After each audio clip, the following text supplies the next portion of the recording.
Ephesians 5:31-33 says, "For this reason a man will leave his father and mother and be joined to his wife, and the two will become one flesh. This mystery is profound, but I am talking about Christ and the church. To sum up, each one of you is to love his wife as himself, and the wife is to respect her husband."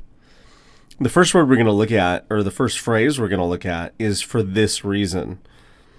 The reason we're going to focus on "for this reason" is he's quoting Genesis chapter 2. And he says, "For this reason, a man will leave his father and mother and be joined to his wife, and the two will become one flesh."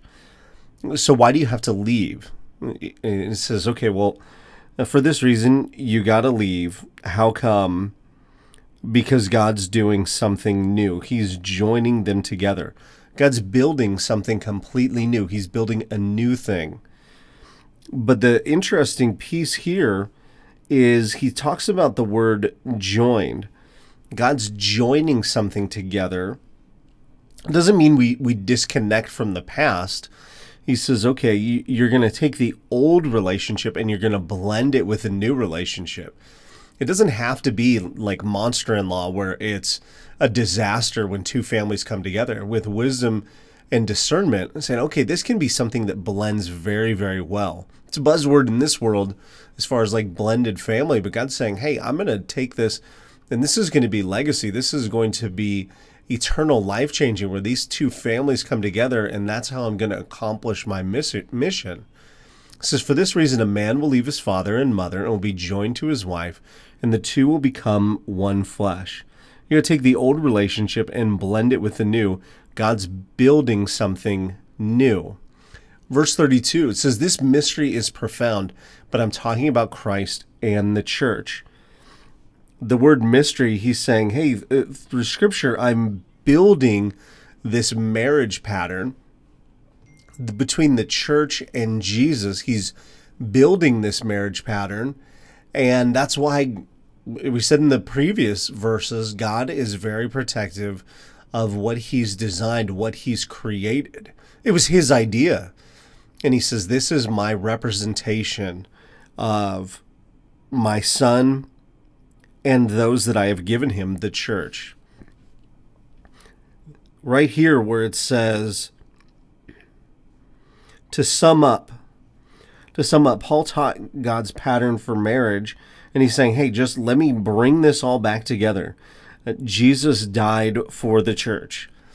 Let me bring all this together. I've taught this marriage pattern through the last number of verses, and this unity throughout this theme of this whole book.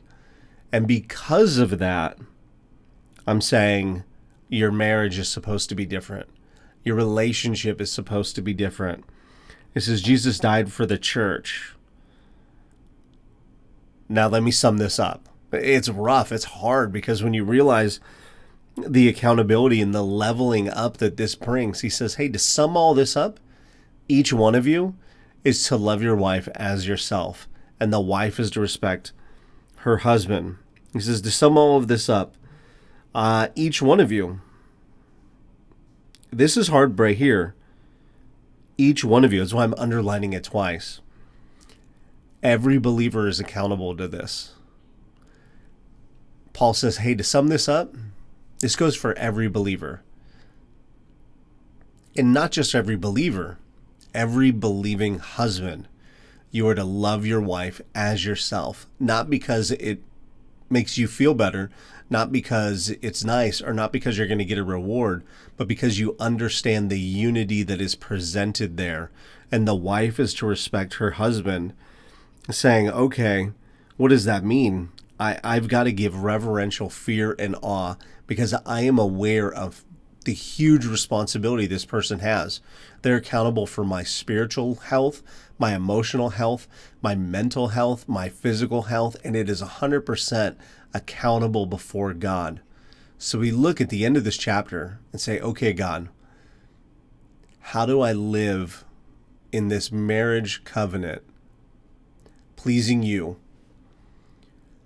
And give me wisdom, give me discernment, give me strength, and give me unity and peace